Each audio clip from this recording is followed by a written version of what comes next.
Finally আমি সিদিনাখন post দিয়া জাৰ্মান শ্বেফাৰ্ড পোৱালিটোৰ অ'নাৰ পালোঁ। তেখেত ৰাজু সেন কটন ৰোডত থাকে। আমাৰ পোষ্ট দেখি পেলাই তেখেত আহিলে, আমি সকলো ভেৰিফিকেশ্যন কৰিলোঁ।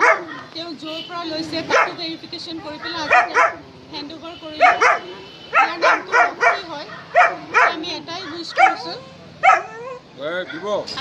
উইচ কৰিছোঁ তেখেত ভালে থাকক, আৰু আমি তেখেতৰ গোটেইখিনি ডিটেইলছ দিম। আপোনালোকৰ ফালৰ পৰা ৰিকুৱেষ্ট, কোনোবা উইলিংলি যদি ইয়াৰ ফ'ল' আপ ল'ব বিচাৰে আপোনালোকো যাব পাৰে, আৰু আমি তাৰ কণ্টিনিউৱাছ ফ'ল' আপ লৈ থাকিম।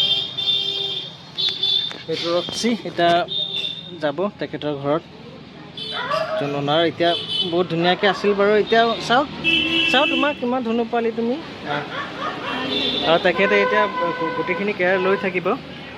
তাৰ কাৰণে যি তাৰ মেডিকেশ্যন আছিলে এইখিনিও তেখেতে কৰিছে ৰেছপন্সিবিলিটি। ঠিক আছে।